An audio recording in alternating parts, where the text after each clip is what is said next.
Drifters, welcome back to another episode of the Exodus TCG Creator Podcast. Alright, this is Jake and Lexi here from Existence Games, creators and publishers of the Exodus TCG.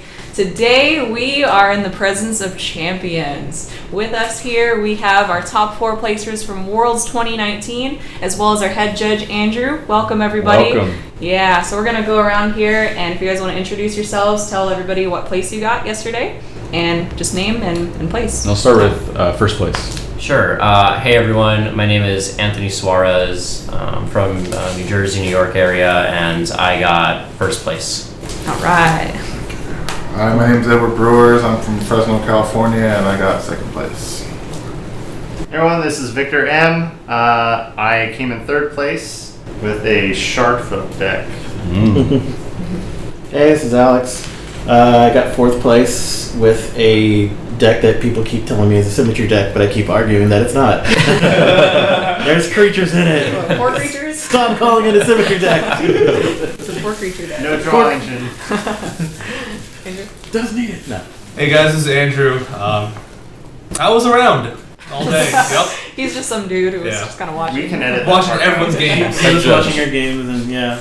He was having fun. There's this guy staring at me in the studio all There's day. this weird Watching picture of through this guy. It is a reaction face. Judge face. Should I send that to you so you can put it up on the... Yeah. Yes. Okay. Yes. I'll put it up on the screen That's the right, thumbnail right for about this now. video. Oh, yes. So yes, we have our first through fourth place world champions, as well as head judge Andrew, and I want to start with our world champion. Has it sunk in yet? In the moment it didn't, but on the car ride back with our good old friend Alex Horchata, it started sinking in. I'll admit it hasn't completely sunk in yet, but I'm pretty sure on the plane ride back it'll just hit me. Nice. So yeah, we just want to go through some experiences. We're kind of give a little bit of a recap what Worlds 2019 was like, because it's going to be a minute before the videos are out on the YouTube channel, but they will be out shortly. Yeah, compared to the last one. It's a miracle. So For others in here, I mean, you guys are the top 4 players in the world for Exodus, the trading card game. How does it feel like for all of you? Thoughts, comments, concerns? It mostly hasn't sunk in. Still hasn't sunk in. Yeah. How about Because you we're just guys? all local for the most of us, and it's just like, really? Like, we just... It means nothing until I we win. play with each other so much, it's just like... Nothing until you yeah. get those cookies, right, Victor? Yeah, that's the true. Victory That's cookies. the true price. I like to imagine if I got first, I would have got like a whole bathtub of it. It probably would be cheaper. Next year, Worlds 2020, cookie dough prize. Anthony, what deck were you playing at Worlds? Oh man, Tell us about I that. was playing the villain deck, aka all symmetry, aka symmetry burn, however you want to call it. Mr. Stark, I don't feel so good. Yeah, pretty much.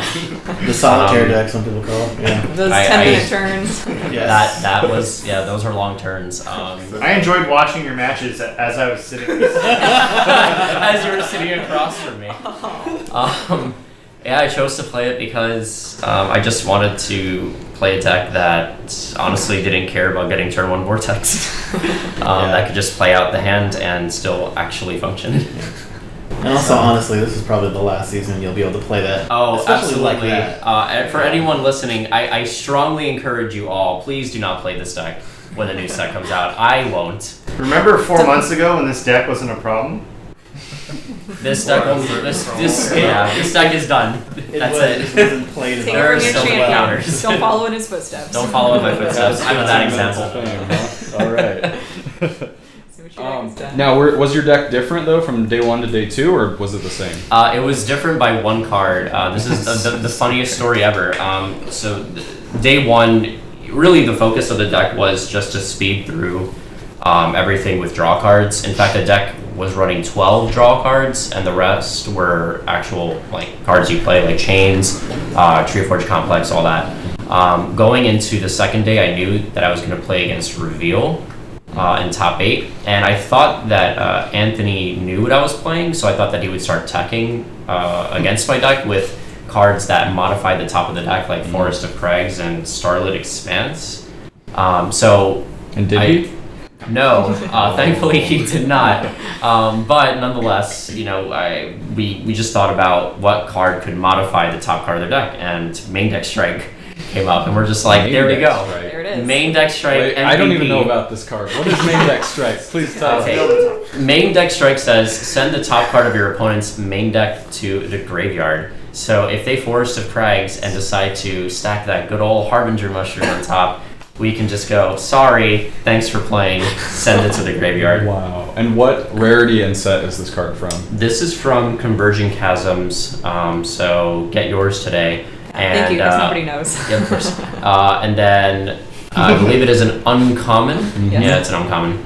You can get it in foil. I have Yeah, foil. I have a question here. Yes. In your, did you play 2 of 3 matches against him, or did you play 3? It was only two games. It was a 2-0. Yeah. How many times did he get Vanquisher off on you? He got it off quite consistently. In fact, I think it was game 1 where he sent both of my chains to the graveyard. So I think usually what you want to do in that situation is yeet out Vortex or reevaluate. Get those I agree. cards And out. yeah, in fact, actually, so for those that are thinking of like, okay, what do I do against Symmetry? Reevaluate, I think, is the most powerful card.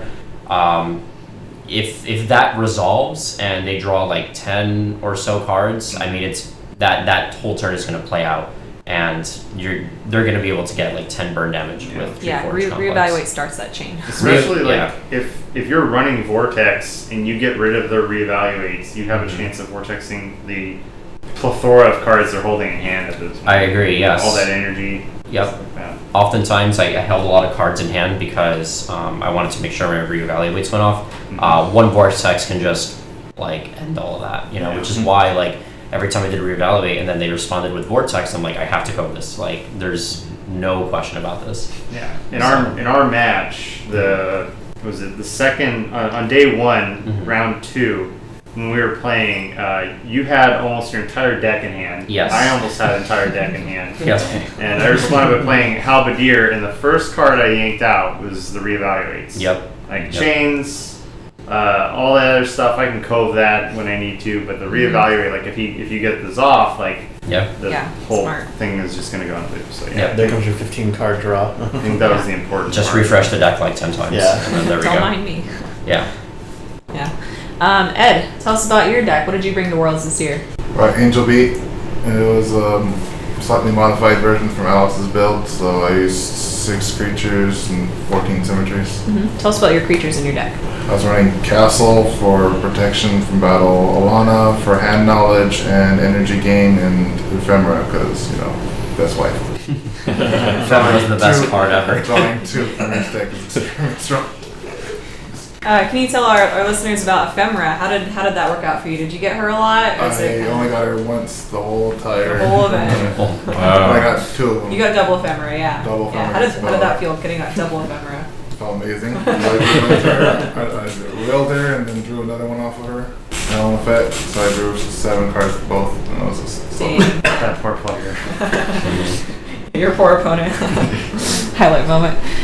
Did you change your deck at all on day 2? No, I wanted to add Existence Origins and Cryocrest Crag, but I couldn't get them off of a player because I got there too late. Because I turned my deck list before it started. So that would have definitely helped. Victor, tell us about your deck. What did you bring to Worlds this year? I was running a Shardfoot deck. I think up until about qualifiers, I would consider it was like a Shardfoot beatdown deck. It's all about just throwing out like Crystalline Stag and then Bandit to just get a bunch of energy and kind of blow through my opponent. I was also using Knight of the Frozen Claymore at the time to further increase that ability to do that, and then also have Knight of the Frozen Claymore dual opponent's creatures. But around qualifiers, I changed that by replacing Claymore with Halberdier and adding in an Existence, so it became less of a beatdown deck and more of a reversal deck where I intentionally was getting hit, and then I would have a big play where Halberdier would hit the field, pull out my opponent's coves or other important cards in their hand, and then from there I'd have essentially like hand advantage, and I could do Stag, Chief Bandit, Planetary Crag of the Cosmos to keep that bandit safe, and then if I have Existence, I can get either an early game. Otherwise, I usually can win mid game But the problem with that deck is if it goes late game against a lot of other decks, it starts to fall off because it's all about having that strong kind of reversal swing midpoint of the game, and yeah.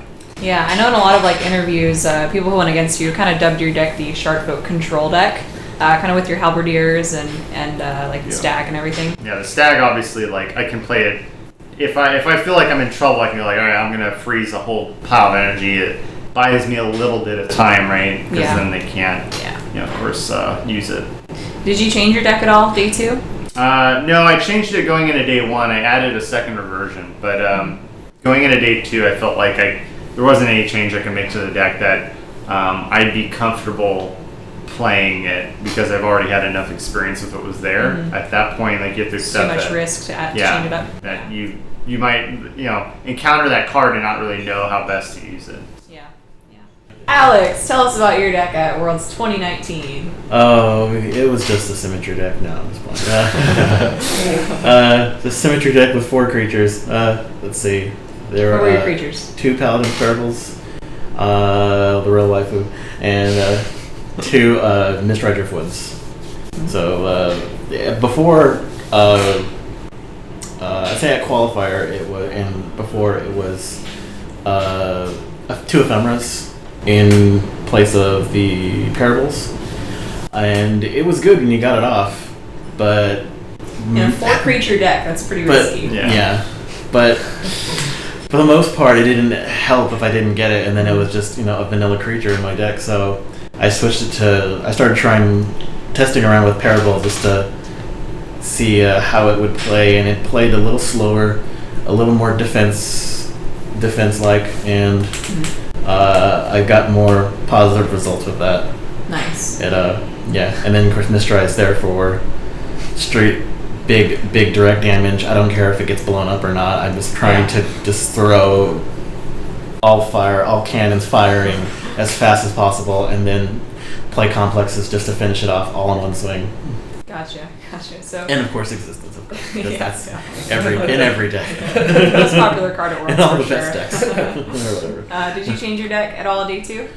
Not at all. I had no idea what I was thinking. I was thinking maybe putting 1 Invoke in there, but every time I put an Invoke in there, it always drags the deck down. Like whenever I need 1 card, I need this one specific card, I Vortex, draw, whatever, and then the card, okay, finally it's a card and it's an Invoke. I'm like, great, that's not what I need. I always need a complex.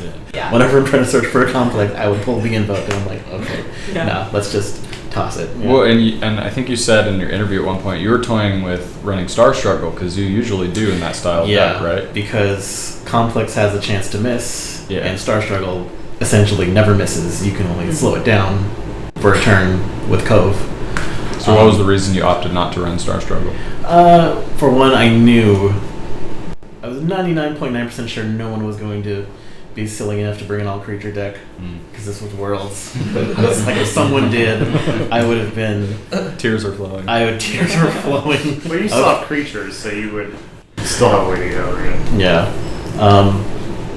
Still though, it would just slow it down and just like sitting there like, oh, now I have to get a creature. Oh, I got Vortex again. Oh, okay, here we go. We're just have to go around. Well, oh, hi Complex, you're useless. And just keep looking at it like, why are you in there? You're also it's a sad running. day when Complex is useless. You're also running like 2 unsummons, right? And were you running leeches and reversions? No reversions, but yeah, leeches. Yeah. So you did have a lot of creature control if needed.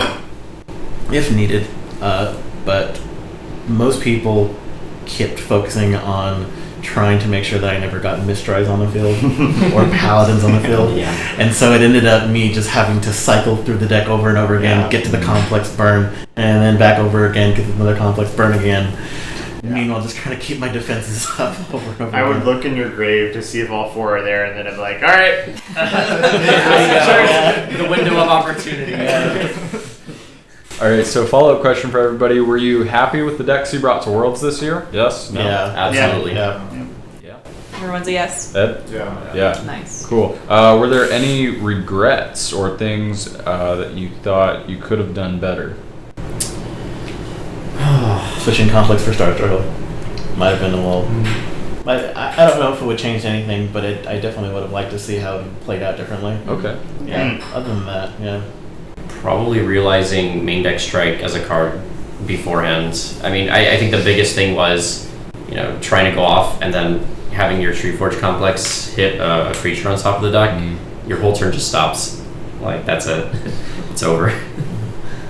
Definitely getting access to cracks and existence for day 2. That would have written a huge help. And when I had the 2 leech and vortex, I should have waited for an interface.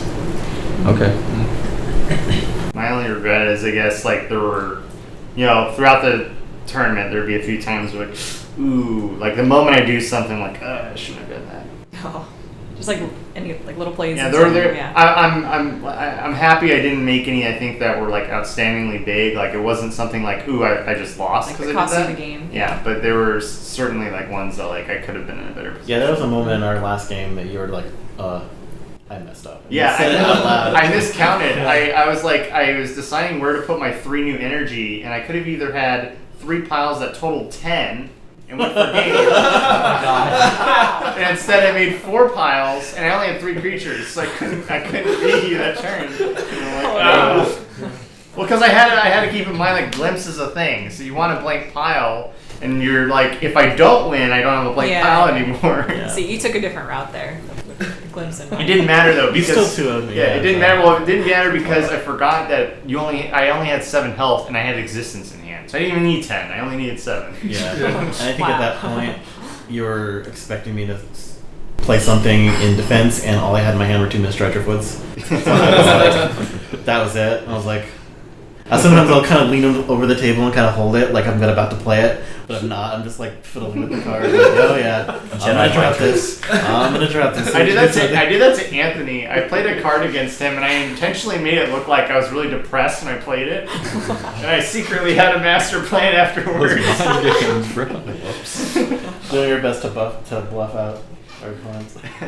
I do want to quickly give a shout out to your deck, Victor, with Planetary Crag of the Cosmos. Oh my god. I have to say, like, for some reason, like, everyone at East Coast dismissed that card, or at least all of our Shardfall players. So everyone but- here too, except for him. Exactly. Yeah. No, I think that card is just So amazing. you didn't get to see it in action. I know.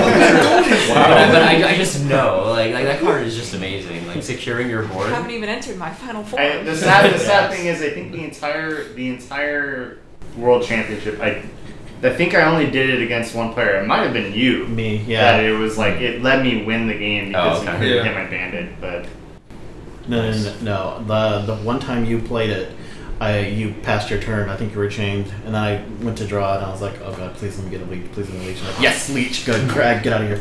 You know, because I'm not gonna waste it on summon on that thing. And then I unsummoned Bandit, and I was like, oh, "Thank you," but then I still lost. Yeah, that was a lot. Yeah. I got rid of that. It forces Crag, your and then, opponent to use extra cards. Exactly. Yeah. It's one of my favorite cards from the set. Yeah. It's so good. So next question for everybody. I'm gonna kind of bundle 2 together. So, was there like a highlight moment for you on the whole event of Worlds 2019? Highlight moment, favorite moment, and second part, favorite overall matchup or round. I guess I'll go first. Yeah. Victor's match semifinals. I've never worked so hard for a win before. I think that was the most intense 80 match. minutes. So just for all the viewers, game 1 took I would say roughly 15 minutes. Game Victor took won that forever. quite handsomely. He coved both of my chains, and that was the end for me. Round 2 took 50 minutes. 50 minutes. All right, 50 minutes. No, it was longer because round 3 we only had 15 minutes left. So it's 50. It was like 55. 55-ish Yeah. then? Yeah. Essentially, that game was just an intense, like, back and forth of trying to slowly grind out the win, and then Victor. That was all of our favorite. And then match. Victor We're all was watching it. cheating death twice. Victor No. and I had the same facial There's expressions. 3 times in a row, and then Yes. the Fourth time was when it fourth didn't time was when the Fourth game time. was like, nah, you're not gonna. The highlight though was the last round where, like, my back was against the wall. Like, just I had nothing else. All of my chains were in the graveyard. I think all of my coves were gone as well. Yeah, everything Um, was gone. I basically reevaluated for 2 cards, dropped both of my existence, did a refresh, and then I believe I drew 1 or 2 more I times. think you drew 2 Isles, or an Isles and a Glimpse. We were Yeah. we were watching outside on the monitor, you reevaluated for one. Yes, that's right. I One remember card you pulled was Tree Force Yes, Complex. that was the one card I needed in order to actually And win. everybody lost their mind after Yeah. that. And then there was the 50-50 chance you hit a creature. Yes, and then that is just like the worst way to lose. Yeah, So that it was was just like That was the hypest moment. hard as a I cards. think, yeah, like you said, highlight moment for everybody watching in Yeah. the lobby. Like, because for viewers listening, we had a huge monitor out in the lobby, so everybody who wasn't in the room playing got to, see this match on camera. And It wasn't even the feature match, too. It wasn't. It wasn't the second match. featured match had finished already. You guys took forever. It's his fault. It's pretty Sorry. No, it's cool because actually we moved the feature match camera over Yeah. to Yeah. that table. Oh, okay. So about Yeah. halfway through that game, we're gonna happened to get you some. and me, too. You'll see. Oh, the yeah. shot. Yeah. Well, the cool thing Yes. too, like our commentator Horchata, he got a jump on commentary on Yep. that game. So Nice. we'll be I'm uploading that. sure Horchata was losing his mind. We'll be uploading that epic match for Yeah. everybody. Nice. Yeah. Yeah, that was it for me. Nice. Ed. Oh, the first two matches I had for day 2 was kind of just 2-0, and while I enjoyed them both, I mean, the final round I lost horribly. Yeah. I didn't even get to really play at all. I was trying to get to 10. I mean, the finals was fun in that I was almost able to. I was just beating up the chains, getting to 10 and trying to swing. Yeah. But it's just the vortex turn 2, game 2, turn 1 was too strong. And after that I was just backpedaling and I couldn't keep energy on the field. Turn on Vortex GG easy. Gee, Was it your ephemera moment, or was there a different moment that was a highlight for I you? felt really bad about the double Oh, ephemera. you felt bad about it. I remember you walking out of that match. You're just like, it was double ephemera. no. I was like, oh, so easy. I watched that as it happened. I was like, I had forgotten. Not great. Yeah, I was like, I confirmed. It's confirmed. I was like, okay, I guess that's the thing. And then, 7, and I couldn't let her play Vortex. Oh my god. Ephemera confirmed. Yeah. Good card. The little ephemera, they try to vortex. Like, no, it's okay. I have all my codes plus everything else. It's like, yeah, it's not gonna happen. A That's- third Sorry, Maybe A next third week. Wait, what? Victor, tell us about highlight moments for you at Worlds 2019. Favorite matches. So obviously, I played obviously I played Anthony S twice. And those games were the most intense. I didn't enjoy them, but they definitely made me really work for, I won day 1. I think day 1, honestly, like that hurt me more than anything because I had to then play day 2 and you learn how to better respond to what I'm doing. That kind of sucks, but oh well. Somebody had to be the sacrifice, I guess. Trooper. And yeah, those were the hardest games. I guess the only moment that really stood out to me the most was just those, and this happened against Alex too, but just cheating death over and over again. Andrew in the background going, "You're a madman!" It's like I'd be holding cards that I could respond with, and I'd just be choosing like, "Nope, I'm gonna flip this card." Victor just goes, pay costs. I'm like, What? Like there's a I guess the highlight moment was he goes into his whole combo. I'm holding 2 coves the entire time, and I don't respond with a single one until he goes through. Well, I respond with 1. I used one of them early, and then I held the other one for the entire time, and then he finished this whole thing. Pretty sure at this point I cheated death 3 times. Yeah. I'm at 2 health, and then I'm like, all right. Now I'll cove your chains. And then that was, I think, was that the first match day 2? Pretty sure that was the first Yeah, match. because that's the First one match, that's the one I won. So yeah, that was I think it's my standout moment. Nice. I thought it was hilarious because, like day 1, you guys didn't know you were going up against each other before that round I had started. a strong suspicion. You felt a disturbance. It was him or Ed. I mean, my God. No, it was funny though, because like in your pre-round interviews, both of you guys were like, "Oh, I'm dreading going against Anthony." You're like, "I'm dreading going against Victor because I know their decks." And I was like, "Surprise! You guys are going against each other."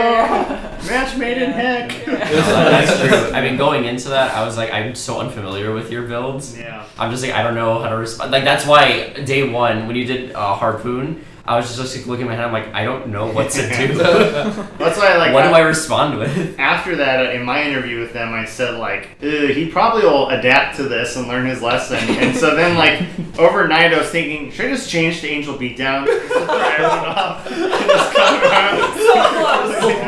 So close. Oh my god. It was that, or I was also considering bringing a symmetry deck. Oh my god. Oh, no. Victor became the villain. I just want to like. I was like, now I'll hate myself. Can't do it. Gotta rep those shark folk till the very end. Yeah, well, I knew like.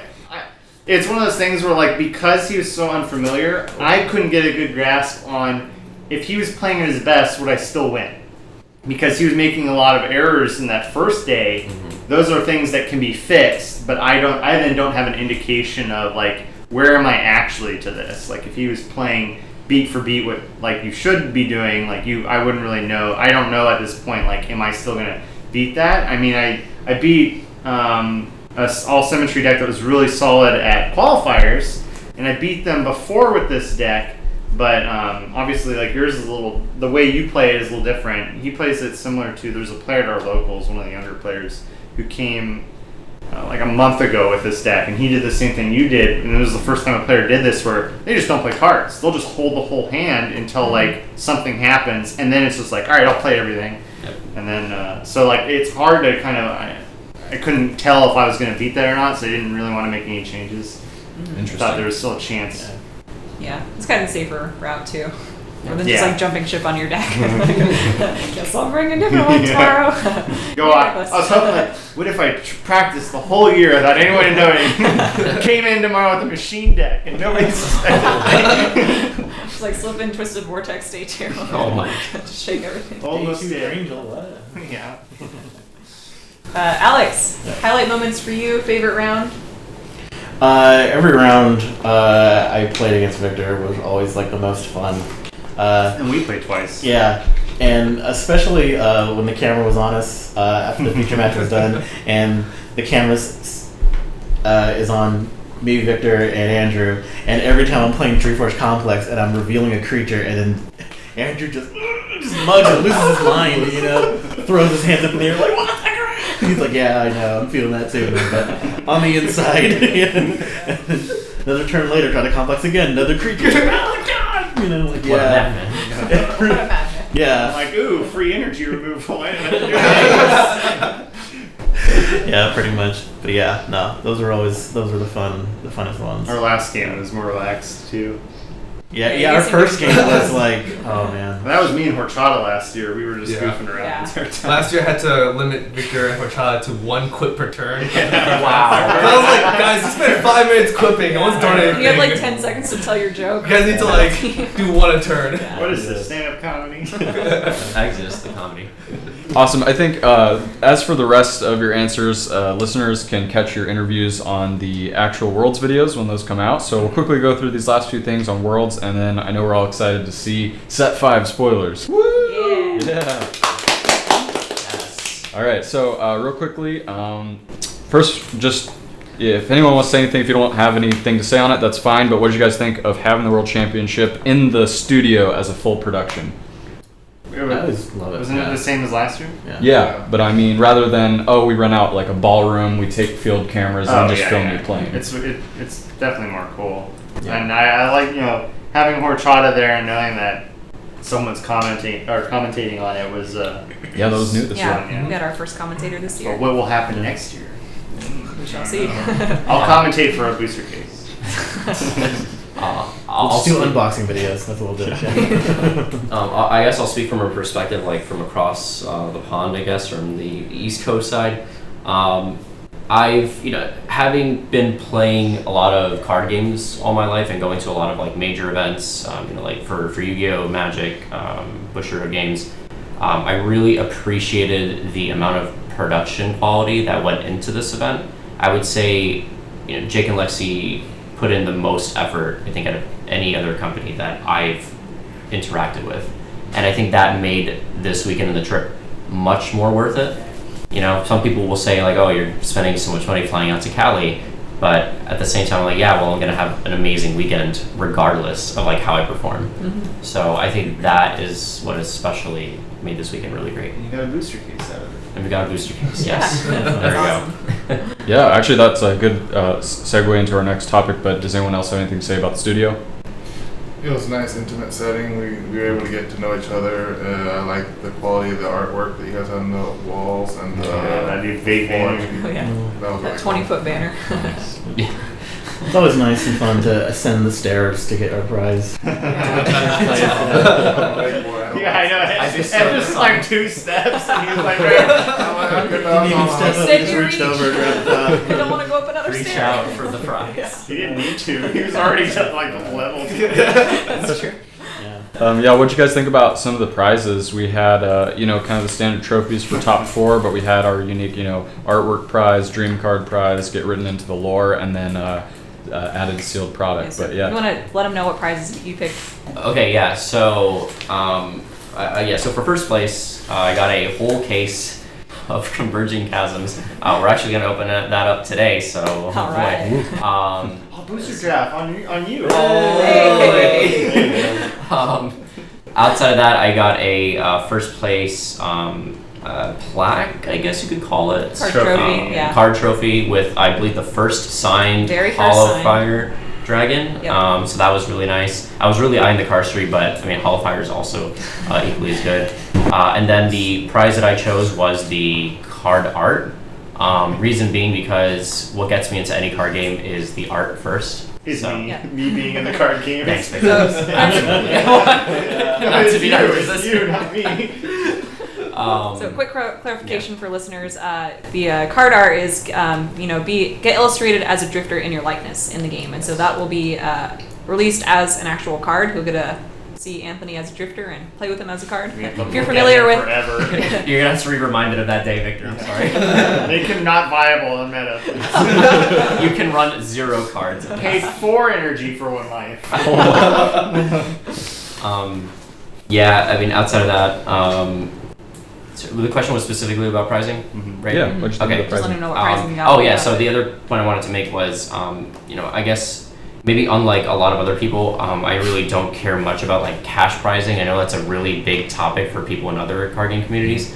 I prefer sentimental value way more, and I think like Jake and Lexi and Existence Games really delivered here. I mean, we got a world's playing that just for participating.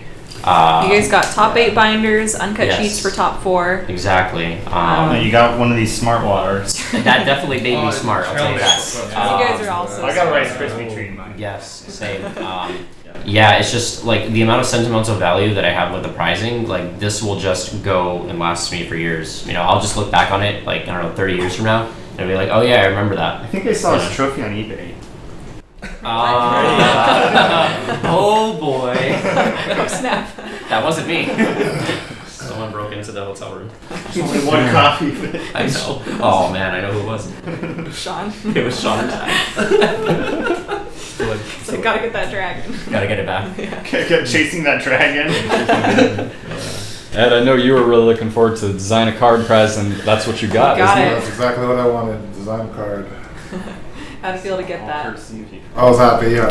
I mean, Anthony had all the rights to take it if he would have wanted it, but I mean, now I'm going to use probably make a Discord poll or ask people in our locals and see if we can design a card together. Oh, that's Oh, nice. nice. I already know that if I make the card, it's going to be turned down and watered. Is he gonna be That's what I already tried to reprint Tristan Vortex. That's super epic though. You guys just heard it. If That's you want to awesome. pitch in, hit up Ed for design a dream card. There you go. $500 to design a dream store. There you Oh, go. he's gonna be banking, man. Hey. Signed Root Glyphiths, and I got design cards, so that's pretty good. And you got half a case. Yeah. That sheet. So I got at least 2 secrets, if not 3. And you got a Harmony Rare coming. Because, yeah. I Oh got yeah, rares. both you did. Yes. The only thing I was kind of disappointed about was the secret rare. I kind of wanted Harbinger. That was a rifle owner. I Should've don't got I third, didn't know man. the whole deck around Root Glyphiths, though. Actually, yeah, Victor's prize was really ironic, but we'll get there. Probably one of ironic, it's fate. It is fate, actually. Yes. Harbinger went home. Harbinger went to its rightful owner. Put him down. Finally got my second car 3. It's stuck in the case. It's like in the trophy case now. There's screws in it. You can... I was just gonna slip it under his pillow every Why night. would I take it out? I'll just shove the whole thing into the card slot. Just rip it open. There you go. The giant thing just Biggest sticking tech out. ever. Do like a jewel heist and slide another card in to push that card out. There you go. So I came in third, so I get to write a character in the lore. I also got, as my trophy, a signed halberdier, which is appropriate since that was my kind of MVP of the worlds. Super fitting, yeah. Yeah. I got 3 booster boxes from Set 4. Pulled a secret from that, so. Ooh. Yeah, what was your secret? Legendary Backblade. It gets better next set, don't worry. Yeah. Oh, sure. Anyway, so Legendary Backblade. I also, just like everyone else, got an uncut sheet, which is always cool. Got the play mat, got the binder.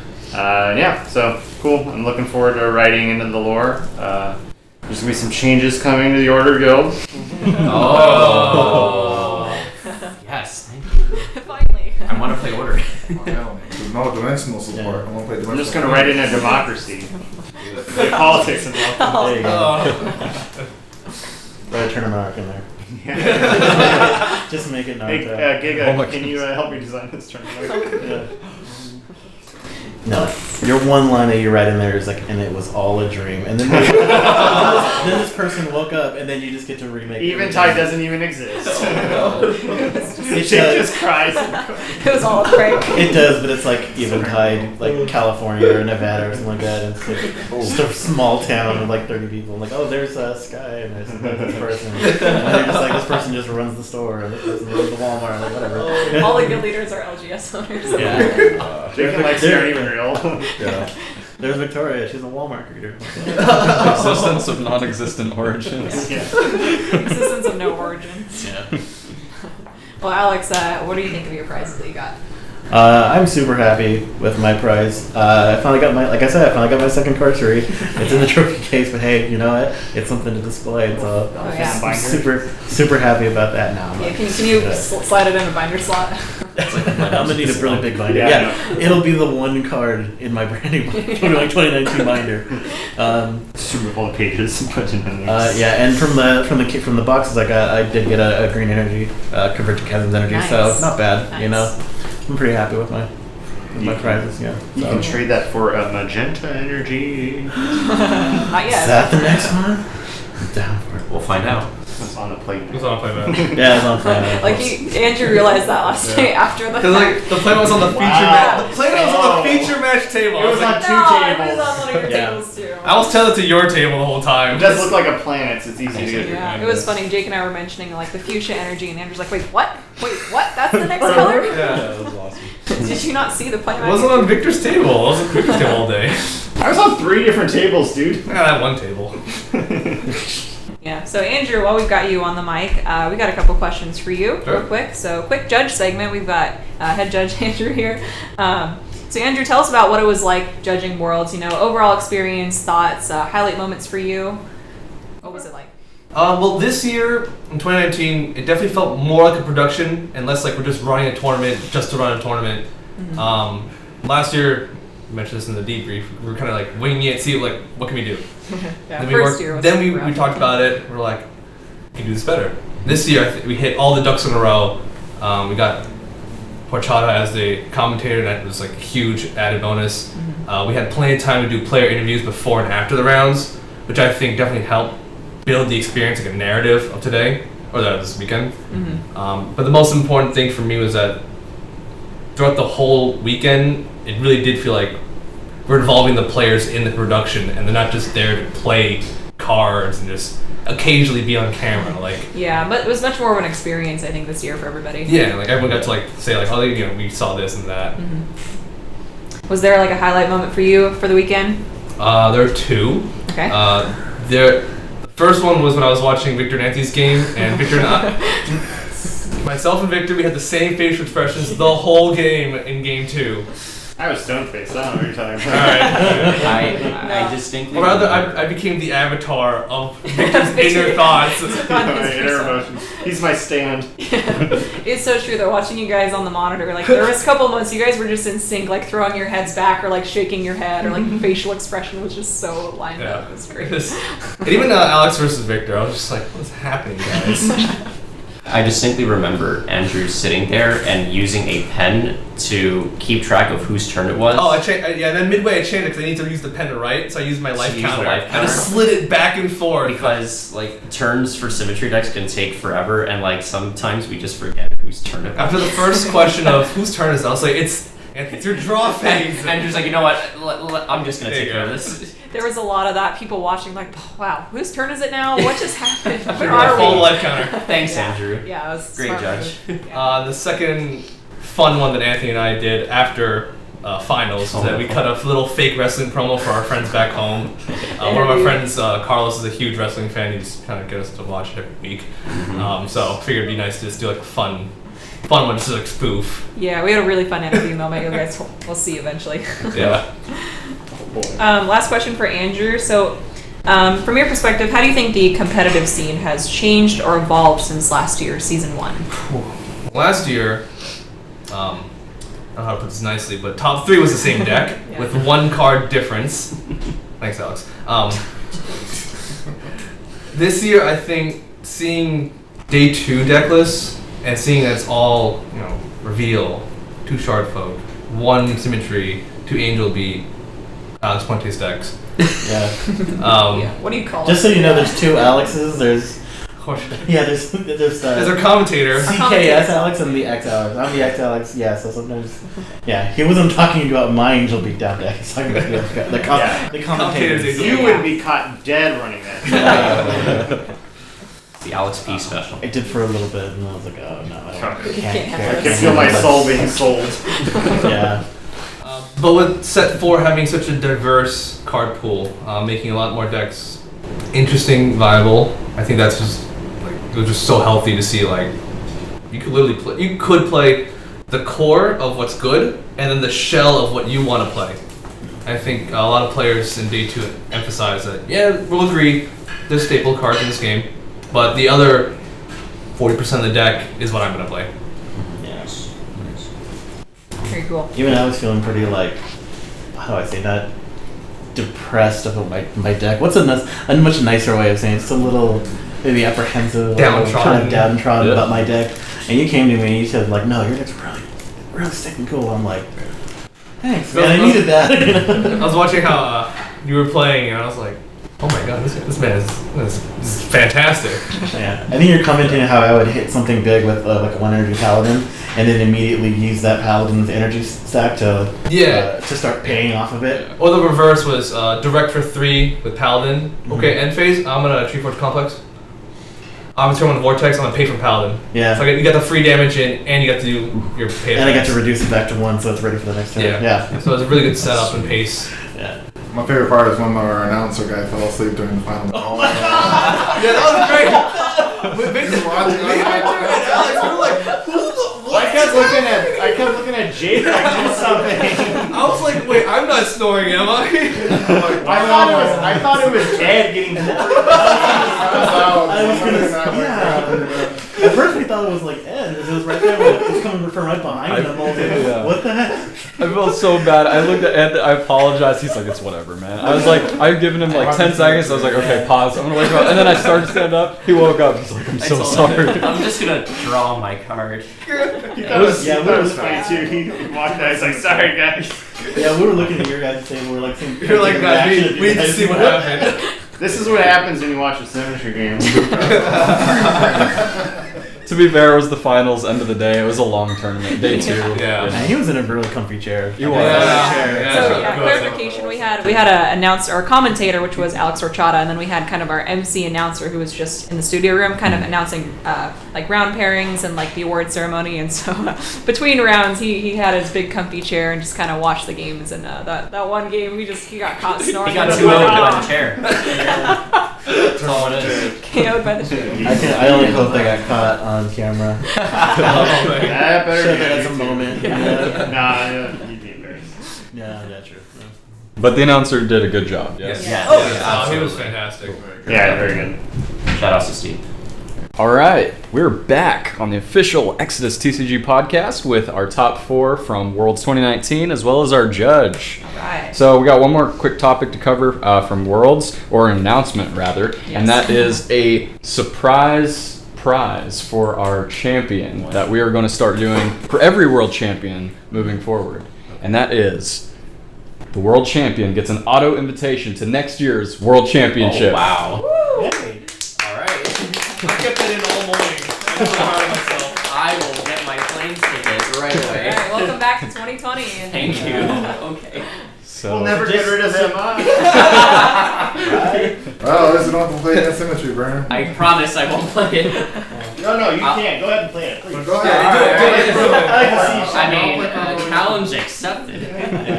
We're So trying to see if you could, build around the chronos. Maybe. All the Maybe counters? you can. Every Yeah. single counter? Yeah, try it. All right. It's also 2v2, so keep that in mind. We'll both play Just be a new symmetry. Gotta have its own Yeah, decent have partner. your partner just do the chrono deck, and then when you try to play the sword, just take one of their creatures. Alex, let's just team up. Okay. Both symmetry You'll have decks. to, put a laptop next to you, and you don't have the camera and be like, hi. So yes, Anthony has his invitation. You're welcome to come back to defend his title. Absolutely. His honor. No, You get a belt next who's going year? to take the villain down? We'll see. This exclusive pay-per-view special. So once again, congratulations to all of our top 4 finalists, and yeah, it was an exciting Worlds, wasn't it, guys? Yeah. Super proud of all of you. It's great to have all you guys with us. All right, so now the moment everyone's been waiting for today is the mention that disappeared. Spoilers. So Set 5, here we come. Oh. yeah, Whoa, bro. it's all right. We're just Too as bummed. soon. Wow. It still hurts. Too far. No. Somebody turned 1 vortex on per The feels that disappeared. Some say the Chronos just wipes it out. It was the Chronos fault. Nice.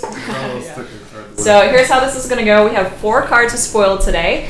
We are going to start with a new secret rare. And we have 1 new spoiler for each rarity. So we're going to do a secret rare, rare, common, and uncommon. We're going to work our way down. That was Super rare. uncommon then. Thank you, Victor. We're going to redo that. We have secret rare, rare, uncommon, and common today. I hope you leave that. I'm leaving it. Bloopers. So I'm going to give you guys, we have prototype cards in some Galaxy Tides packs. Oh, nice. And, we get to hear Throwback. the wonderful, satisfying sound of foil packs being opened. Ooh. So Ooh, go packs that ahead. have been touched by a lot of different hands. Yeah. Okay. Alright. Do we open them? Yeah, we can go ahead and open them. So this is our first spoiler card. Oh, it's the one that I saw yesterday. I like how you made this. Yeah. Wait, what? Oh, wow. This is So, a playmat. so for listeners, yeah. So What? all of our competitors saw this as a playmat at Worlds last year. Oh my So this God. is called, it's up on the screen, you can see, this is Harrowing Haunt. Jake, you want to, It's or a you have it? I'll read it. So this is Harrowing Haunt. This is a secret rare symmetry, 3-star, first edition. Illustration by new artist Amelia. It is secret rare number 69 out of 68 from the dimension that disappeared. And this card's effect is discard 1 card from your hand. Then each of your blank piles on the field gain 1 energy. All right, guys. Thoughts, comments, concerns? Hello, flood deck.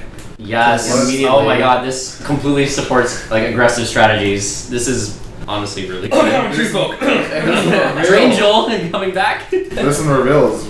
Wow, all that free energy. Oh my god, just have like piles and then just get some more. There you go. Yeah. Reveal TK's thing. Ooh. This is good. I can see running this in dimensional, yeah. Because dimensional is basically flood. Andrew, I'll Yeah. let you. Okay. Yep. Yeah, I think this is Listen to reveal. overall good card.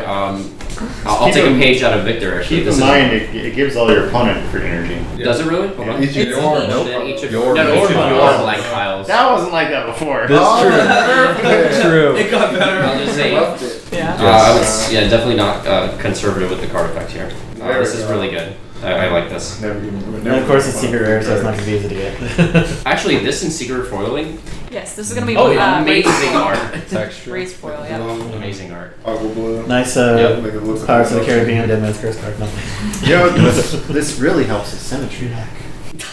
You're gonna have a lot of piles of It's one. actually The really jokes. good. I'm not even kidding. I mean, you go 3 piles and then whoop. Yeah, but 3 Nice. piles where you're paying 2 cards essentially to do it, you might as well just have 2 leeches. Yeah. Like, it's really only gonna benefit you if you have buttloads of piles. 4 or 5, It's yeah. no reveal. Which is why I think reveal might Because use they this a gain lot. free energy off of their effects, so you just play them on one, then play this. Yep. It's just, in a way, it's kind of like Everdrift and Courier, but you don't have to worry about your creatures getting yoinked off the field first. It's an angel. This would be funny to play this and then have to discard 2 Ember Shards. And then, Oh, and then, bait. and then the last one is like you just discard something you don't need or whatever, and then they just come back on what? 2 piles, yeah. Yep. Oh yeah. Just an angel beat's really strong. This is pretty much. Actually, This is a lot of stuff. In going beatdown, on. actually. I can do 1, 2, This 3, supports rare 3, creatures too. 3, So. Yeah. Little on. Jeez, thank you. So I'll go ahead and say, I think this card is most valuable if you somehow have 4 or 5 blank piles of energy, which isn't impossible, especially if you're doing this before you play. Yeah. Invoke Flashfire. Yeah, I mean, yeah, Flashfire is a good example. Drop. Flashfire is phenomenal with Yeah. this. That's the one that, Energy. whenever it's summoned or attacks, it makes a new pile of energy. Invokes on summon or attack. So in 1 turn, you're already making 2 new blank piles. That's one of the chronos revealed in the magazine, Yeah. right? Yes. In the And latest magazine. I think obviously if you're running this, you For anyone who doesn't know, it's like probably run Invoke, probably run Glimpse. Yeah. Because you're all about this. Probably. I almost think you build a deck around this. You Yeah. don't put this in a deck that is support. Does Hollow Fire get triggered off of this? The one with the dragon that was No, because it has to discard a dragon. Hallfire's effect is when it's summoned, it discards a dragon from hand. Holofire has to do The this. little black dragon that summons itself when it's discarded. Ember Oh, Shard. Ember Yeah, Shard. yeah. except Yeah. that's instead, which means you'll still have to discard another card. Yeah. But then you just And go then you 1 also- dragon, 2 dragon, then the other card. You and then also wouldn't have two to them lose back, a blank so- pile, so you almost don't want to run Ember Shard with this Yeah. because you lose a blank pile by doing it. Mm-hmm. You run. I think you definitely run maybe potentially some reveal cards like Langus to get those energy in hand.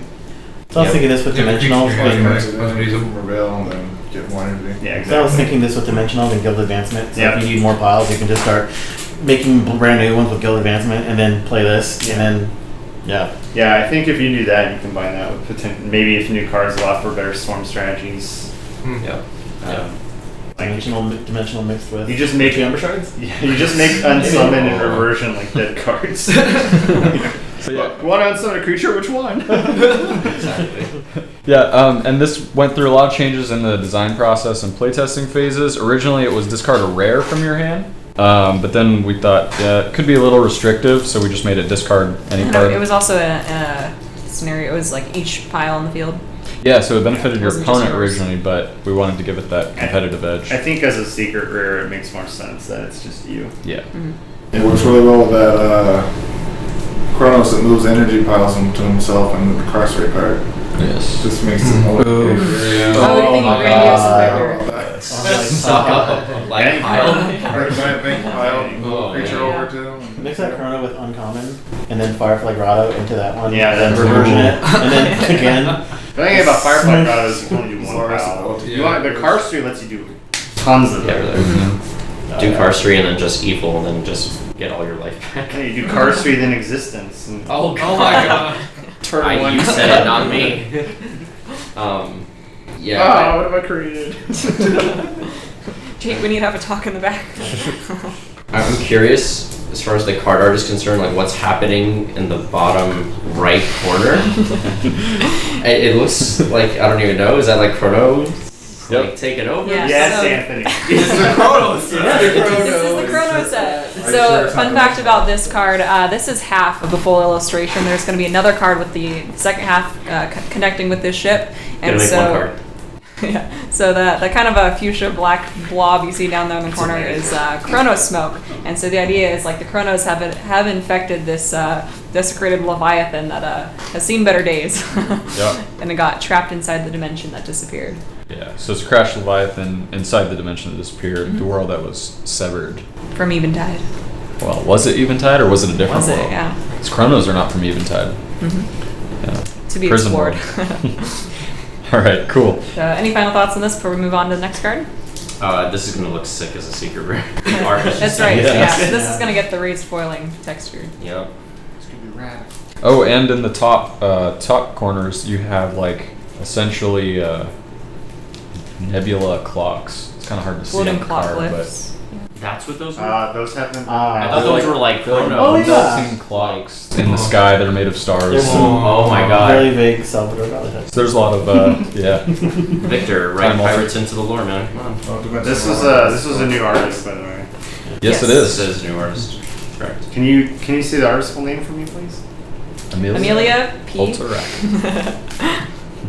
Yeah, new artist. Oh, She's yeah. got a lot of cool stuff coming. She worked really hard to Walker, get okay. whittle Yeah. down a P. Just like me. Just like me. I don't want to butcher the name. That's why. Just Don't like me worry, at Spiders. Worlds, I was Alex P. And I was like, oh god. Well, everybody was last initial. So. I also don't want to give away their real identity. Batman. Oh no, they're gonna stalk me and see what my sharing memes on Facebook. Oh no. What your symmetry deck is. Amelia is an amazing Pretty much. artist. She was fantastic to work with. You'll see Yeah. more cards by her. She's got a lot of incredible stuff coming. Yeah. This is the first of many good ones to come. Nice. All right, let's go on to the next card. All right, so next card. This is our rare spoiler for set 5. This is also a symmetry. This is Corrupted Keystone by another new artist, Alejandro.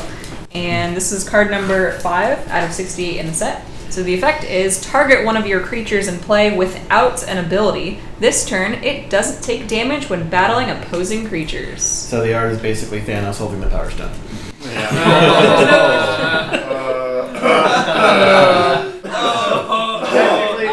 I'm sorry. my god. Snap them out of existence. Quick, Jake, what was our backup answer for this?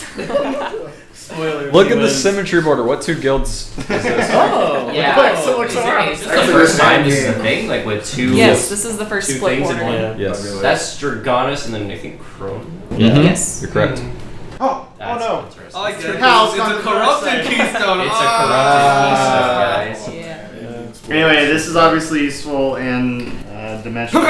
Common, uncommon. Target one of Ton your of creatures things. in play and turn it to ash. No. That's it. No. If you can Target one- make a creature fight more than once, like a common creature with Portal's Collide, Mhm. it's not bad. Commentary focus. So like that. Oh, When It's like The level below her. More rarities of tree folk. It'd be funny to see Paladin hit Parable hit a creature Common with this, and they just switch energy and nothing happens. And that's it. It's like, wow, that's a dud. There you go. Common So, dragons with this. what was that? Common dragons with this and Glyphus. There you go. Turn the card Yeah. into Common a dragons. walking kind of. Yeah. Nuke everything with three Glyphus and then hit with a big creature. Yep. So other funny possibilities. This actually works on all those sketch cards you guys have been collecting over the years. This is the Hey. ability-less creatures like the Dimensionals and other promo rare rare creatures that don't have versions. abilities. So you can throw those Oh, in. target a creature and play without an ability, Without and not ability. specifying any rarity. Yeah, Oh, any yeah. rare. Like rarity. Fun fact: if you Vernichus a creature, it loses its ability. Ah. So you can use this on a creature that's been Vernichus. Huh. Crystallized Vernichus creature. just Yeah, I King- believe that King that Crimson. works. Yeah. Ah. Oh, sure. That ability just got King Crimson. Thanks. I'm sorry, this is not the last room. We can't make JoJo references. No anime references. Killer Queens. Our podcast, we will make all the anime references. Yeah, so this doesn't Yeah. specify rarity. Any creature. So again, even those old promos like Amberblade Dragon. It's really in Stormstream Dragon. It's really in Dimensional Stormstream. Desperado. Oh, suddenly they're all meta. World's see them next 2020. year. All those No things. effects, nothing. I hate this no ability deck. It's so broken. Calling it now. Victor's next interview in 2020. The original dimensional creatures, dimensional dragon, dimensional desperado. Yep. This provides a use for them. There's no longer $1 in my binder. Yep. So now It they're. would be funny seeing a Vernigus deck go against a no ability creature deck. Well, I guess that Vernigus will just You have die. nothing. You have nothing for me to take. Yeah. Pretty just So you can take your own creature abilities though. That's true. Yeah. Yeah, true. You're running a no ability deck with Vernigus. Yeah, only for Could be your really interesting. opponent's Oh, wow. abilities. Yeah. Yeah. But I mean, think about you could run this with dimensionals, the ones that don't have an ability, and then use dimensional dust, keep getting them, fetching them from the graveyard. Get this with like Carter or something, and like I don't know, you could build a pretty strong powerhouse. Maybe the guys on the back. Yeah. Maximum support. Let's go. Yeah. Let's make it happen. You're making the card. It's up to you. I Believe in so you. far like it, so I did. Phoenix Part 2. Awesome. Well, we're really excited to see how this does competitively. It's a rare. It's a new artist as well, Alejandro Arevalo. The Dimension That Disappeared, set 5. So this card it's about to drop. It's going to be exciting. Catch it as a rare. Like it's set that. Good five. pronunciation there, Cheah. Yeah, I was gonna say yeah, good pronunciation of that last name. Especially that first name. I like that first name. We do that on Thought Stream. You just like cut the audio and sample it in. Have like Microsoft Sam read it. This card was made by Michael Raravio. Jeez. All right, shall we All go right, on? Next card, we're moving down to the uncommon. Here we go. I don't know, might as well leave now. Honestly, we're actually hyping you up for the common, believe it or not. Oh, the comments actually are rare creature. Ranger. There you go. All right, go ahead and open it, guys. Check it out. Jake, you can read this one. All right, Great we art. have Encased Rune Rock. Ooh, 2-star uncommon Right. Symmetry by Daria Galiamova. Dimension That Disappeared. The effect is pay 1 energy, target 1 creature or energy in play, and freeze it. You may pay another energy. If you do, additionally target 1 creature or energy in play and permanently freeze it. Whoa! No, you're gonna make it so everyone wants to play Shard Folk. You're actually we're gonna be so much Shark Boat Blood fun. Worlds 2020. Oh. Everybody run Shark Boat. I was saying it before. Hold on. Victor's deck becomes meta. Wow, Okay, Shark Tier 1 for There is a card in the Shardfolk trial deck that says unfreeze one of your creatures and draw a card, right? Yeah. Yeah. So can you can Yes. use that on permanently Correct. frozen. Yes. All right, so that's gonna So you just give all your Yeah, content. I think there's 2 cards that let you unfreeze. Yeah. Okay, Yeah. yeah. it is. Because one's for common, one's This uncommon. next Yeah. staple. I don't think you almost never use this to permanently freeze an energy unless you have like no other targets in play. I freeze the creature with it. Yeah, you're freezing creatures for sure. Yeah. So you have to do this all in order. You have to pay 1 energy, Mhm. do the first step, Yeah. then pay another energy. Do it. If you want So to it's so if you want to 2 perma freeze, you have to do it twice, Yeah. Yes. and you have to have 2 viable targets. So if like they only have 1 creature in play, you're gonna end up having a Well, they only have 1 energy. Freeze it's an only the energy first and then one, burn that's freeze it. The nice part though is the second part is optional. So Yeah, if it's not correct. worth Yeah. it, you don't have to do it. It's not an all or nothing effect. Like, Yeah. you do it on a big It's just- pile, target 1 energy, and perma freeze it so they can never use that pile. Yep. well, I mean they could pay with the energy. They can pay with it. Yeah. But they can't play create, yeah. Well, they can't after the energy's You gone. have 2 of these. Yeah, they have to use Nobody their- wants to pay Lethal anymore. No, but like They don't want to get yeah. really frozen on the field. Oh.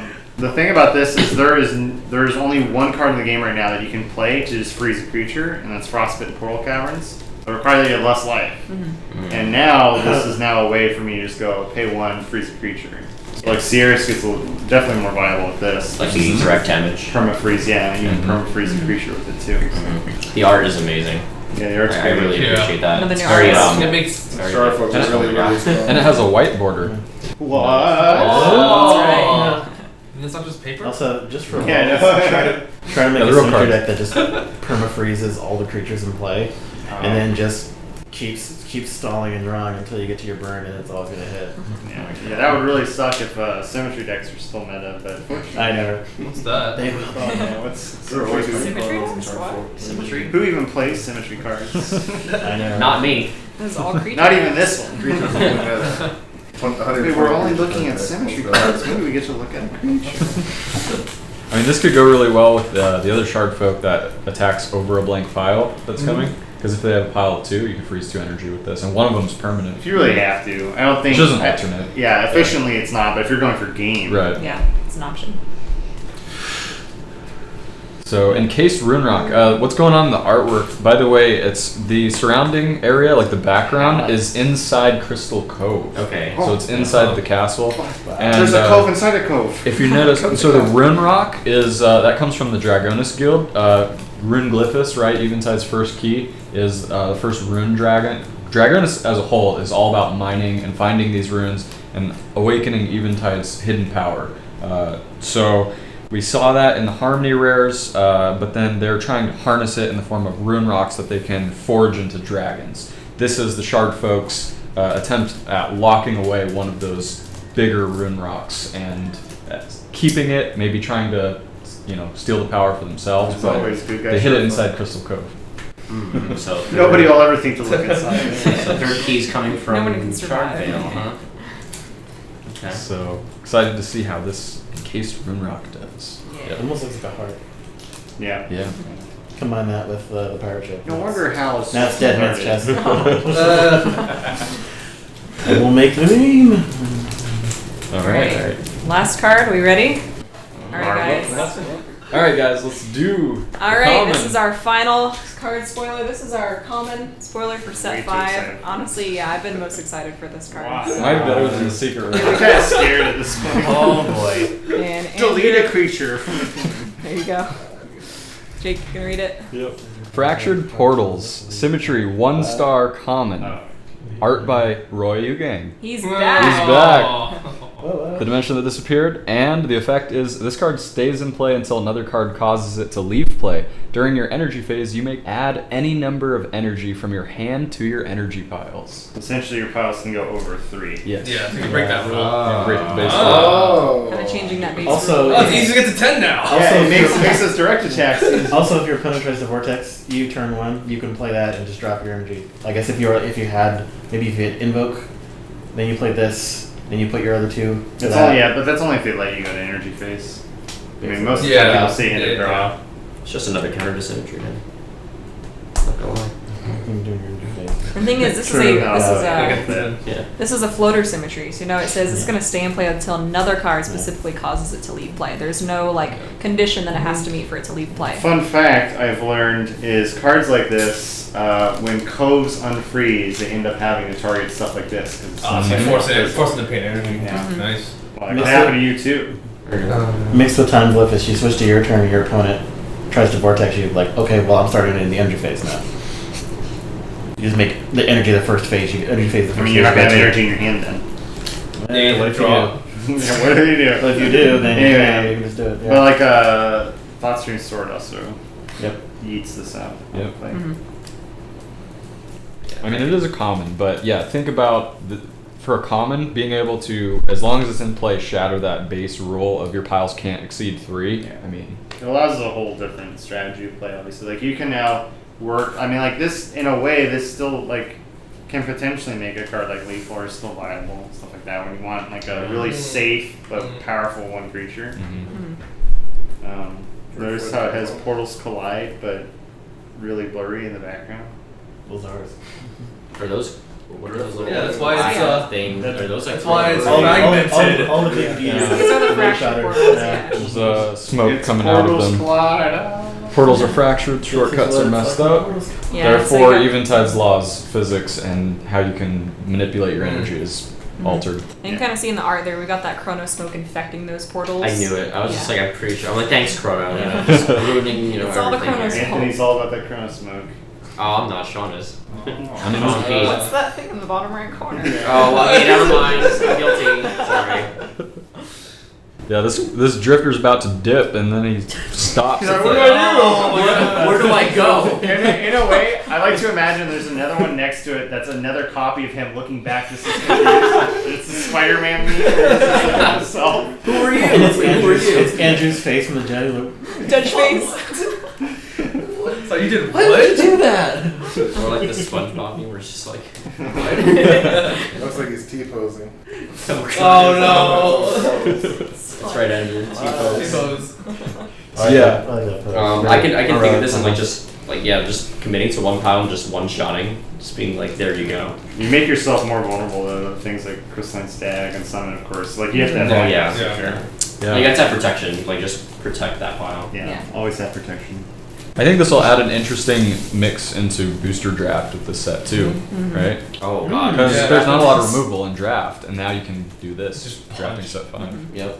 And anything that lets you multi-attack, I mean, think of Lazarus. Yep. Oh god. Oh man. Lazarus. Gonna bring her back. Revisiting She's Lazarus. like, I'm back. Guys She was never gone. I've been here this whole time. You guys forgot me. Lurking in the shadows, waiting for. You thought your castle protected you? You like to take me out of Angel Beatdown? So yeah, really excited to have Roy back to illustrate this beautiful card. You'll see more art by him in the new set. Yep. So that was really cool. He's great to work Always with, as fun. always.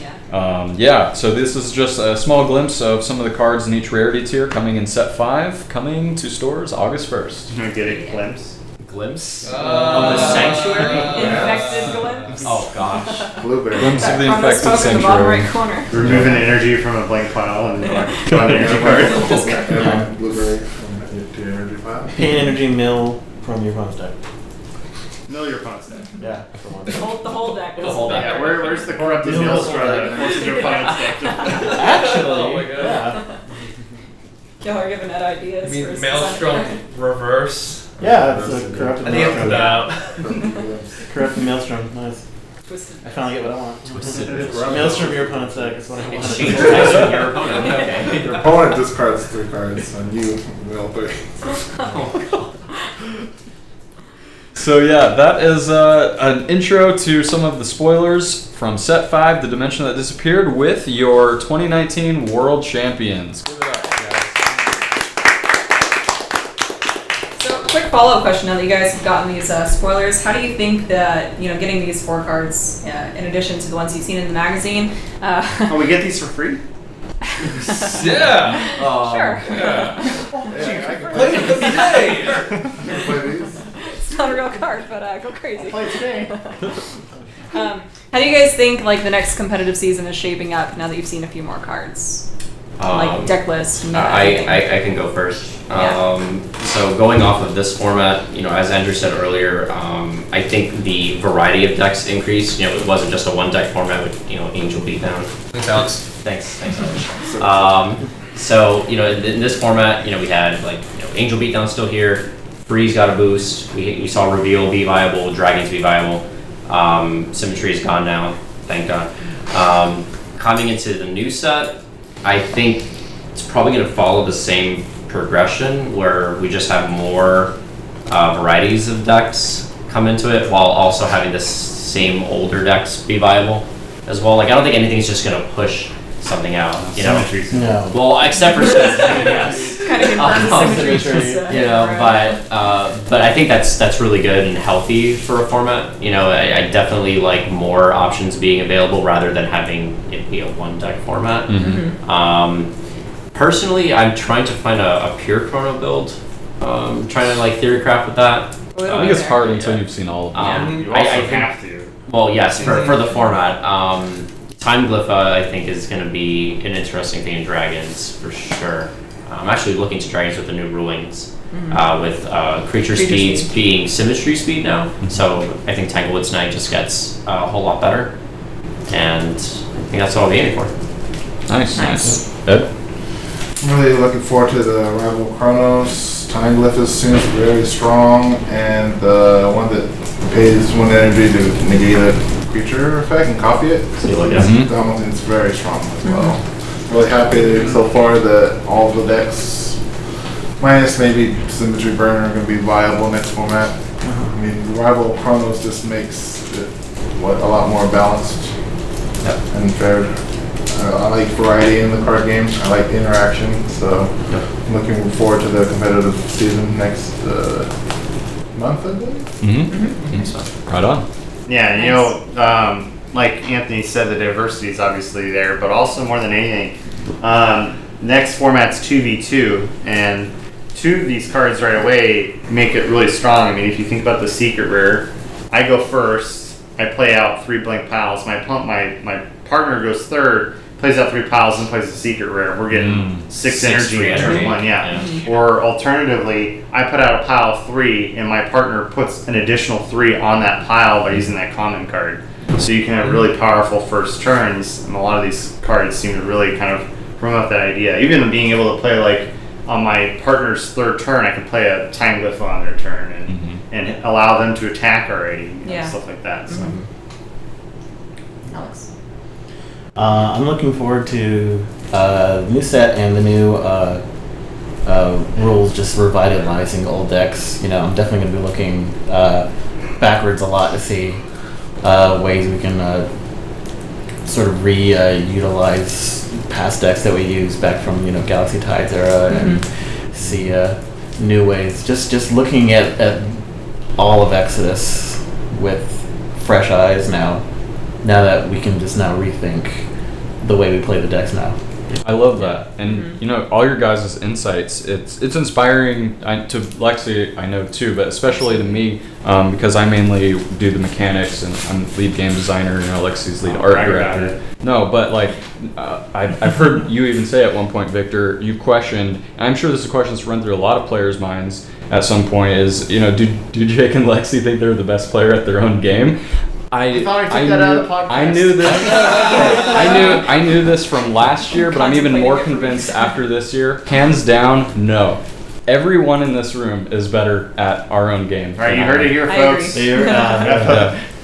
You guys are the best players in the world, and I know I'm convinced. Like, if we got bought out, and I was like, "Hey, I want to be a player. I'm going to compete with you guys." We'd have to really hustle to compete with you guys. Would I have made it into the top 8? Probably. Would I made it top 4? I don't know. Would I have beaten Ed's Angel beaten the way he pilots that, or Anthony's all symmetry? No, I would have. You guys. This is all secretly a plot, so he could learn all strategies. That's where the money in the bank's from. How are you gonna play steeples in this deck? No, because just the way you guys think, and you're so methodical, and you're so good at playing the game competitively, and you guys easily just outpace me. I'm convinced of that. And you guys have all beaten us before, obviously casual games, but in a serious thing, I know I would still lose at the end of the day. So congratulations to you guys. Hats off to you, quite literally, because I know a couple people said thank you for making the game, but really we are the ones thanking you for playing this game. It's a very humbling experience for us, like getting to see you guys really hone in on this game and just like take it to the next level and like see you guys really pilot your decks and just it's incredible for us to watch like everything like leading up to this and like going through the design process and like now this is like the full fruition of everything and like man, you guys are just killing it out there and it's really cool. It's kind of surreal for us. It's super awesome. So congratulations again. And you want to add something? I want to add that the common and uncommon card that we saw today is like significantly more viable than the ones from set 4 or even obviously set 2. I think that shows that you guys have grown obviously as designers, that you're able to create cards that even though they're not rares, that obviously like we look at them and immediately saw a bunch of I think reasonably viable opportunities to use it. That's the thing, like we're always taking player feedback into consideration as we design new sets and seeing how the competitive season plays out. So as far as like if anyone is thinking about getting into the game or learning how to play, this is something I face as an emissary myself back at the East Coast. There's a lot of people that will see us playing and we'll get interested and they're like, oh well, that looks pretty interesting. I will just say first off, this is a game that's really easy to learn. Like I kid you not, I can like whenever I demo the game, it's around like 5 minutes, and from there, people will pretty much understand the basics. I've played a lot of trading card games. It's my biggest hobby, and mechanically, this game is very sound. In fact, it probably has my favorite mechanics out of any game. Wow. Nice. and this is why I'm so passionate about this game, because the work that you guys, Jake and Lexi, that you guys are putting in, you don't really see that every day. It's so refreshing, and that energy that you guys are putting in really, it really comes down to us as players, and I think, at least, well, I can speak for myself. It motivates me even more to put that effort into the game. So It's awesome. Thank Amazing. I guess what next. So to speak from someone who made the conscious decision not to be a player and to do more support role, For any new coming players that are interested in the game, that take a quick first glance at it, the thing that I always stress whenever I do demos is that there's a huge creative flexibility in deck building that kind of helps you develop your play style. And I say it a lot, but Uncommon Tree Folk is probably one of my favorite decks to play because it started out as just a joke, and then I was like, wait a second, this deck is good. And I was able to adapt my playstyle into it, and yeah, it's more like your deck becomes the expression of you as the player, rather than definitely you play the deck and the deck plays you. I think that's the biggest thing that new players, if they realize that early on, then it becomes like they put themselves into the deck, and I think that's a whole other meaning of winning when you win with what you have, because it's not just a tool, it is you. Yeah, absolutely. So cool. I personally think that in order to get into the game, that you need to learn the basic mechanics through demos and through first-hand experience through learning it from a friend. I believe that in order for this game to grow and thrive, that we need to spread word of mouth, have a larger social media presence, and have the emissary program in as many cities and states and countries as we possibly can within reason. And in order to facilitate the growth of the community, I believe that we as players need to introduce each other to our hobbies, especially within the Exodus community, and spread the word, possibly have demo days, box openings, start YouTube channels, sharing Exodus with as many people within your community as possible, and maybe bring friends over, have a day of playing tournaments within your house until you can get used to it, and then show support through your locals. That there's a strong player base and there's a need for Exodus to be supported, and Exodus products to be available at the local level.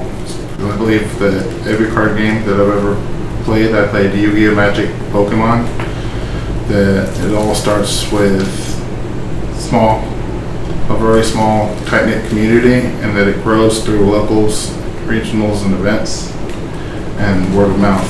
So I believe that over time, as the competitive players and the casual players are able to interact with one another and create new stake strategies, and I just believe that eventually we'll get to the point where we could have 18, 24, 36 people at Worlds, larger locals, and spread it to make the secondary market and more interaction within the community. So it's easier to obtain cards, and it's easier for people to go to locals and get points for Worlds. And that attendance is very important. To attend as many locals as you humanly can within your schedule, because that's how you accumulate points. Just by being there, you get 1 point. And then if you're top every so often, you'll eventually have enough points to enter Worlds. For sure. Well said. Definitely. A lot of good points there, and for sure it's it's a community-based it's a community-based business and a game, and it's all about, like you said, getting locals involved and showing. Anthony. I actually just want to go off of what you just said, Ed, because I actually get this a lot. People look at Exodus and say like, it doesn't seem like it has a large player base, or it doesn't seem like it's really popular. For the viewers at home, I can guarantee you that despite the player count that we have, it still doesn't take away from the fact that I flew out here all across the country and had one of the best premier level event experiences that I ever had, right? So it's really just the quality of the community. Yeah, it's like a hidden gem. Exactly. And that's actually what is perceived by other people. It's like whenever they see Exodus, they're like, this is just some small thing going on. What is this? Like the hidden gem. So I think it's pretty safe to say for everyone, regardless of player count, this weekend was an event we'll never forget. Yeah. This is definitely a Worlds to remember, and something we'll all carry with us going forward. Absolutely. I mean, make good friends, play with friends, and make memories that will last a lifetime, and so yeah. But yeah, any other advice anybody has for players that want to aim for their spot at Worlds in a future season? Yeah, we'll go Alex and Victor. Well, I'll just say, like, if we look at like this last season, the most obvious advice I can give to anyone out there who really wants to go to Worlds or is really interested in how to go to Worlds, the biggest thing you do is just go to a tournament. Go to a tournament every week. If you can go to 2 tournaments, like if somehow your area has to do that. But we had players get invites to Worlds who all they did was just attend tournaments. They didn't win them, but they attended all of them. They attended. Consistency. They didn't win qualifiers. They attended qualifiers. Yep. And those kinds of things, like, I mean, because right now it's still a fairly small player base, it literally, like, you have the easiest barrier of entry, which is just show up. As things go on, that's going to grow, but then at that point, like, yeah, then start getting, get better at the game, because over that period of time, like, you now can see, like, if the community has grown that large, you can see that it's a worthy investment. Yeah, you can get your foot in the door. Yeah, exactly. To come in and improve and eventually earn those points to go to the Worlds. Nice. The other thing is I want to piggyback off of what you had said, which is, like I said, it's a gem of a game, and some people base their opinion off of it based off the player size. Like, Exodus probably isn't a good game because the player size is small. That's not true. It's not the opposite, but it's not true. Exodus is a phenomenal game. The player base just so happens to be small, and I mean, why not? I mean, you're looking at a market that is dominated by 3 massive corporations. It's going to take a long time to get up there, no matter how good the game is. And I think for that reason, it is something that unfortunately a lot of people might pass up or miss out on. But that's kind of at their detriment. And if you're listening to this, obviously you're interested enough to probably understand that that's not the case, that Exodus truly deserves any TCG player's attention. That's a good point. I like that. It's also a good intro to TCGs because there were some people that were bringing kids young as like 6, and they're walking with an Angel Beatdown deck, and just because that's the one deck that they've learned how to play, and they go home and they play with their parents or their older brothers and sisters, and they're not doing bad. They're actually doing pretty good with it. Shout out to Caleb. Because shout out to Caleb who was playing the Carcery deck. I mean, shoot. Well, there is really no age barrier to entry. Like, any age can get into this, and it's also the way I like about the way it's played is that it's not too overly intimidating at the start. It's really easy to get into, and then of course as you get into it, the rules become a little more complex. You can start to strategize a little bit, and I feel like the game will grow sort of with if you're teaching it to like a young child, it will grow with them, and it'll help them to start to expand their mind, their thinking a little bit, to see things in a more strategic way. So one of my favorite things about this game is that I'm thinking, man, kids, they're going to start this game at 6 years old. By the time they hit like 16, because they've started this, and with anything in their life now, because their mind has been they're constantly now been trained by Exodus to think outside the box. Yeah, that way of thinking. In that way of thinking, so it's just like one of my favorite things is just like to teach this game to kids.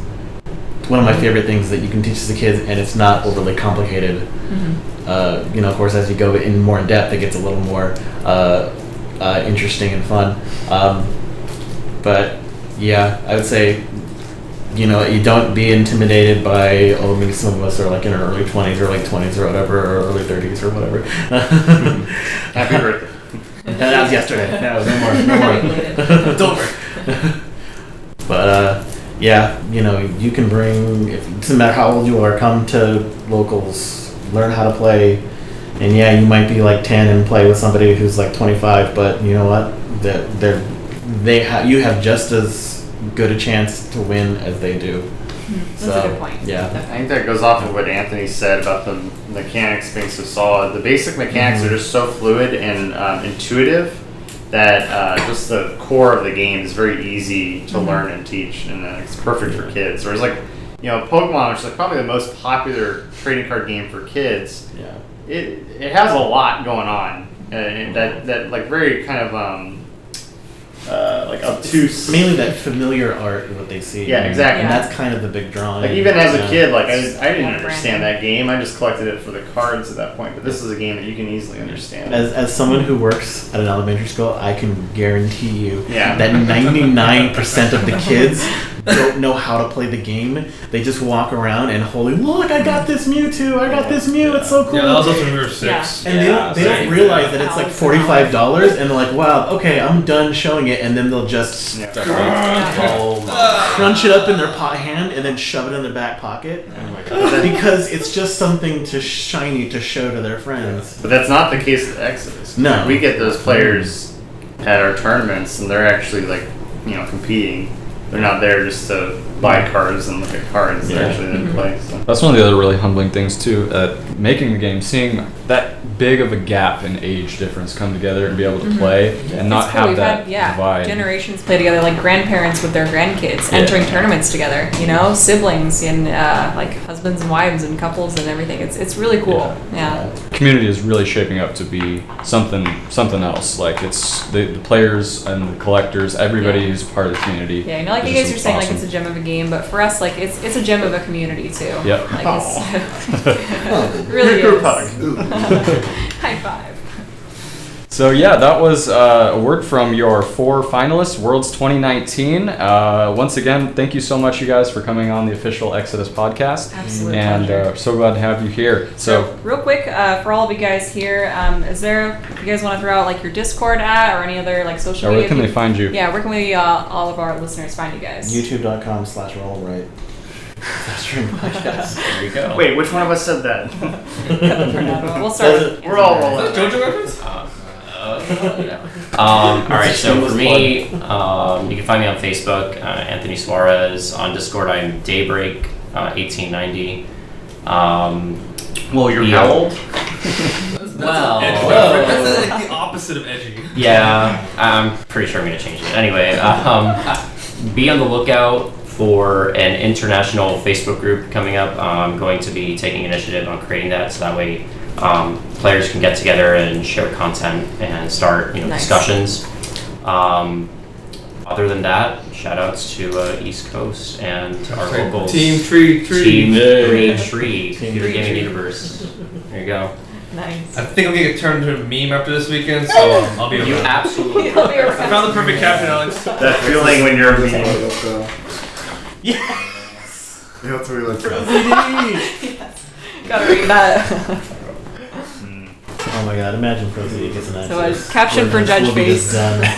That's right, I'll be now a meme, so. Nice. It reminds me of the one when he's playing all the cows. That's what Symmetry decks feel like. He's like, I'm gonna play a cow. I play cheese, and then I'll play a dairy farmer, and he turns the cheese into 4 more cows. And Yeah.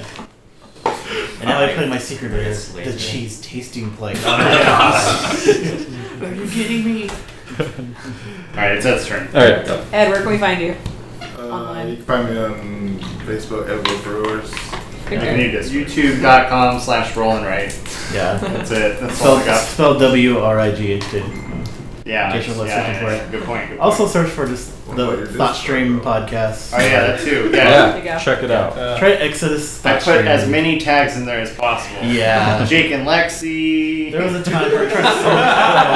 Whoa. There was a time we were trying to search our own podcast and we couldn't find it. It wasn't showing up in search results. Yeah. I think after we made a few more videos, Yeah, it was like the very Yeah. first one. It took a while. Gotta Yeah. get on those tags. Dang YouTube. I can't believe I'm there. a tag now. Darn Oh, YouTube. no. It's okay. Andrew's a meme. Yeah, when people I have a search meme, Jake yeah. Paul, they get Thought Those, Stream. those darn YouTube algorithms. Yeah. Discord at all? Nah. I That's the point. I don't want people messaging me on there. It can It's message gonna have a YouTube YouTube channel. I'm channel. gonna have a title anyway. It's Yeah. gonna say on the. Yeah, so why not? Yeah. Me too.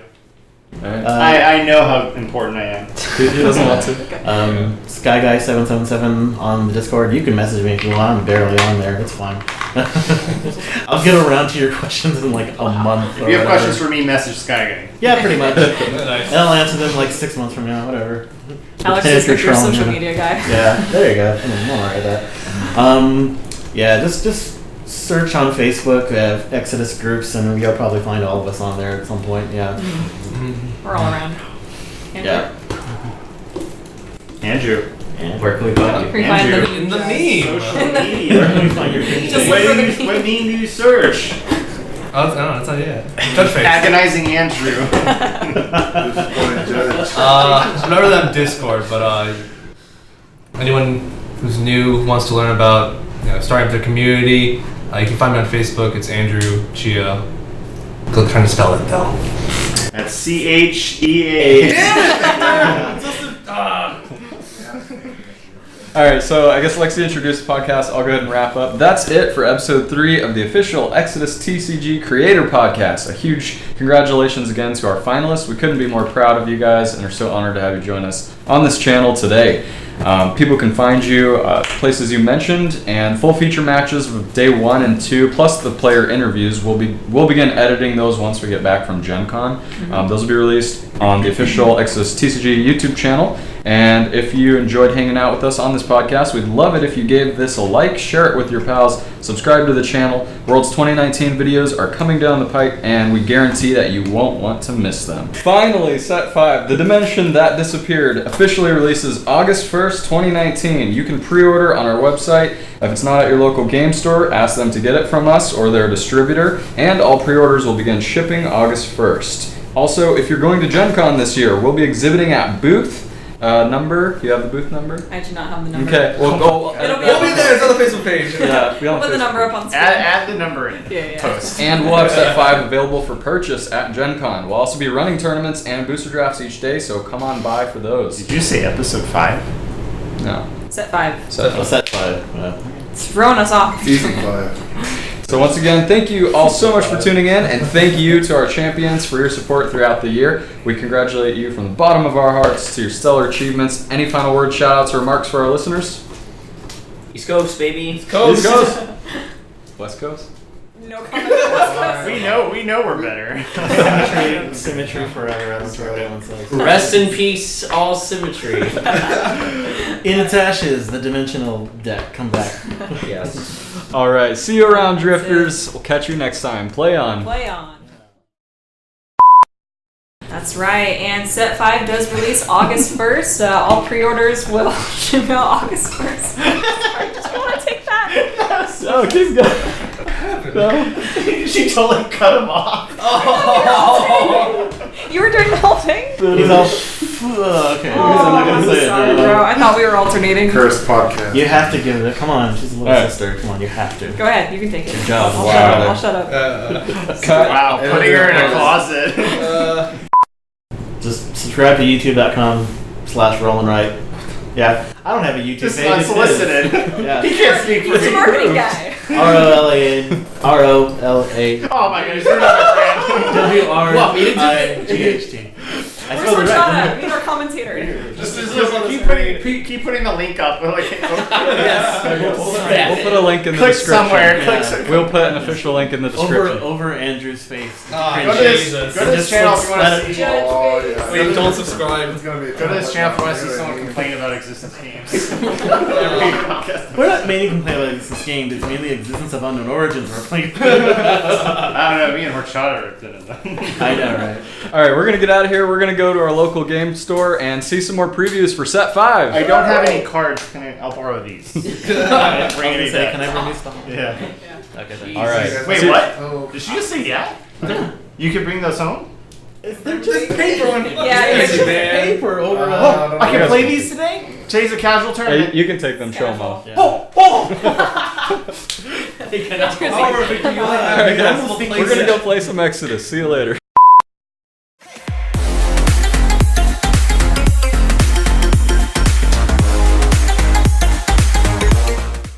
Existence Games.